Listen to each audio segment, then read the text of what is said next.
सावधानी से सुनना। 2 बार पशुपति व्रत कर लिए, आपने ये कर लिया, आपने प्रदोष कर लिया, आपने सोमवार कर लिया, आपने सारे अनुष्ठान कर लिए, बहुत सारे उपाय भी करे, तो कई छोटी छोटी गलतियां हैं जो हम करते हैं और बाद में कहते हैं भगवान हमारा नहीं सुन, हमारी आदत है।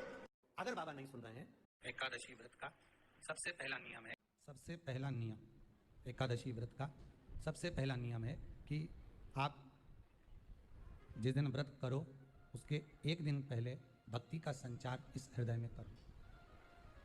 भक्ति का संचार इस हृदय में कर लीजिए। जिस दिन आप व्रत करो, जैसे एकादशी का व्रत कर रहे हो तो दशमी के दिन शाम का समय जब आवे, रात्रि जब होने लगे, शाम का समय आवे और रात्रि का आप जब भोजन ग्रहण करो तो उस भोजन में कोई ऐसा पदार्थ ग्रहण मत करिए जिस पदार्थ के कारण आपकी एकादशी बिगड़ जाए। कोई बेकार भोजन में ग्रहण नहीं करना, श्रेष्ठ भोजन ग्रहण करिए दशमी के। और एकादशी का दूसरा नियम बहुत ध्यान से सुनिएगा। जिस दिन आपकी एकादशी का व्रत हो उस दिन प्रयास करिएगा कि अपने हाथ से किसी भी वृक्ष की कोई पत्ती टूटे ना। अपने हाथ से किसी भी वृक्ष की, पौधे की, किसी भी वृक्ष की पत्ती अपने हाथ से ना टूटे।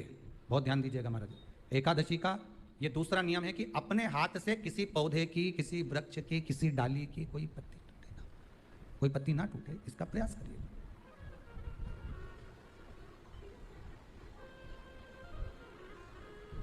कितना सुंदर व्याख्यान कहा है, कितना सुंदर वर्णन है महाराज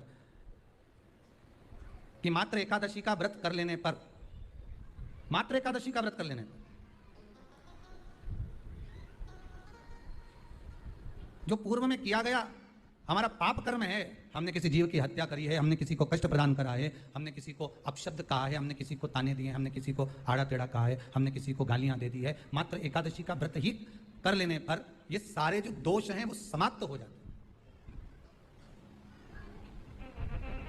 सारे दोष हमारे समाप्ति पर आ जाते हैं।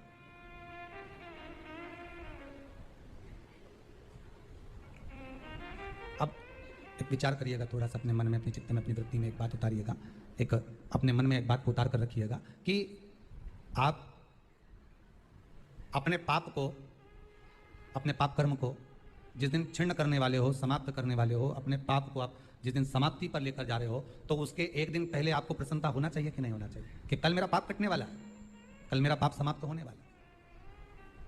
जो मैंने पाप कर्म करा है वो समाप्त होगा, जो मैंने पाप कर्म करा है वो कल समाप्त हो जाएगा। तो एक दिन पहले आपके चेहरे पर प्रसन्नता होगी ना हो,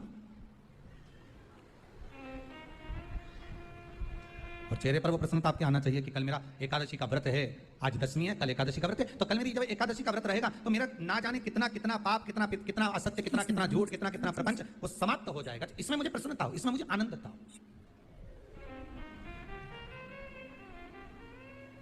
तो क्या कहा गया कि प्रयास करिएगा कि एकादशी के दिन कोई वृक्ष की, कोई डाली की, कोई कोपल की कोई पत्ती ना तोड़ी जाए। क्यों? तो कहा अगर उस पत्ती को हम तोड़ देते हैं, वृक्ष की पत्ती को या क्यारे में लगी हुई कोई डाली की पत्ती को हम तोड़ देते हैं तो एकादशी का पुण्य फल प्राप्त नहीं होता, एकादशी का कोई फल हमारे खाते में नहीं जाता, पुण्य फल प्राप्त। अब फिर भले चाहे तुमने मोरदन खाया हो, चाहे तुमने फिर चिप्स खाई हो, चाहे तुमने फिर व्रत का कितना ही सामान खा गए और तुमने सोचा कि आज मेरी एकादशी है, तो फिर उसका कोई फल प्राप्त नहीं, उसका कोई सुख प्राप्त नहीं आपको, फिर उसका कोई आनंद प्राप्त नहीं आपको, फिर उसमें कोई आनंद की अनुभूति आपको नहीं मिल रही।